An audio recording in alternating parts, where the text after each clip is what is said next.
Hello गाईस, मी शलाका माझ्या travel व्लॉगमध्ये तुमचं स्वागत करते। मी आले आहे शिवदर्शनासाठी रत्नागिरीपासून 22 किलोमीटर दूर असलेल्या डुगवे येथील गावातील लोटेश्वर मंदिरात। हा आहे मंदिराचा प्रवेशद्वार। हे आमचे दैवतही आहे। मीही पहिल्यांदाच आले आहे इथे दर्शनासाठी। खूपच निसर्गरम्य आणि सुंदर असं ठिकाण आहे हे। गाव असल्यामुळे मंदिरापर्यंत जाण्यासाठी इथेही पायवाट आहे आणि छोट्या छोट्या पायऱ्यासुद्धा आहेत। तुम्हाला पण इथे जर दर्शनासाठी यायचं असेल तर पावसाळ्यातच या, कारण हा निसर्गरम्य जो देखावा आहे तो फक्त तुम्हाला पावसाळ्यातच पाहायला भेटतो।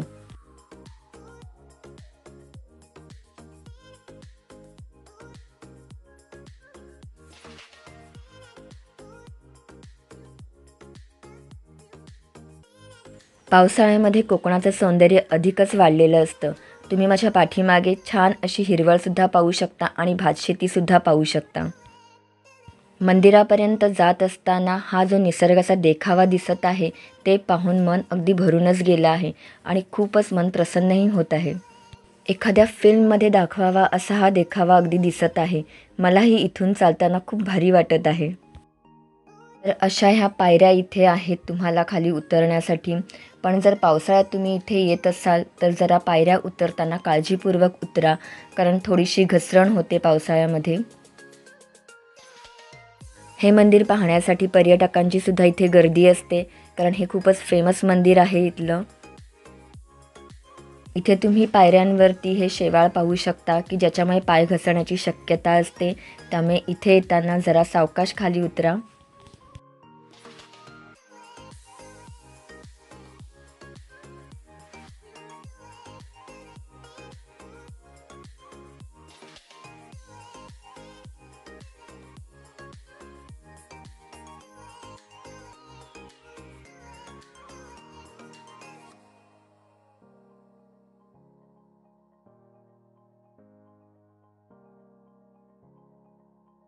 तर इथे आता माझंसुद्धा खाली उतरून झालेलं आहे आणि मीही खूप सावकाश सावकाश पावले टाकत खाली उतरली आहे, कारण शूटसुद्धा करत आहे मी बरोबर।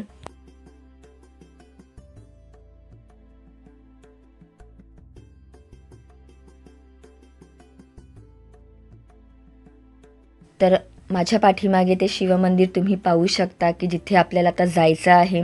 आणि त्या शिवमंदिराची खासियतच अशी आहे की ते फक्त एका दगडावरती बनवलेलं आहे। तर फायनली हे आहे ते शिवमंदिर जिथे आपल्याला दर्शनासाठी जायचं आहे। वरती चढून आल्यानंतर हे मंदिर पाहिल्यावरती आम्ही खूपच आनंदित झालो, कारण कसं बांधलं गेलं असेल मंदिर हेच आम्ही विचार करत होतो। आणि खूपच छान असं हे बांधकामसुद्धा इथे केलेलं आहे।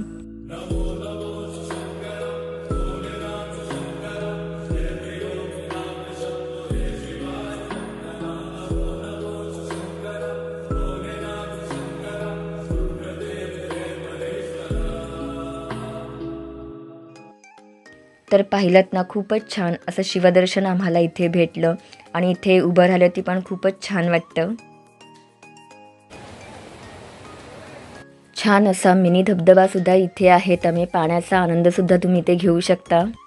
तर कसं वाटलं तुम्हाला ह्या लोटेश्वर मंदिराचं दर्शन घेऊन? नक्कीच तुम्हाला आवडलं असेल हे शिवमंदिर। तर आम्ही सुद्धा आता इथून निघत आहोत। येताना उतरण होती आणि आता चढायचं आहे, त्याच्यामुळे थोडं पायसुद्धा दुखत आहे। माझा हा ट्रॅव्हल व्लॉग जर तुम्हाला आवडला असेल तर नक्कीच लाईक करा, जास्तीत जास्त लोकांपर्यंत शेअर करा आणि जर माझ्या चॅनलवरती तुम्ही नवीन आला असाल तर चॅनलला सबस्क्राईब नक्की करा।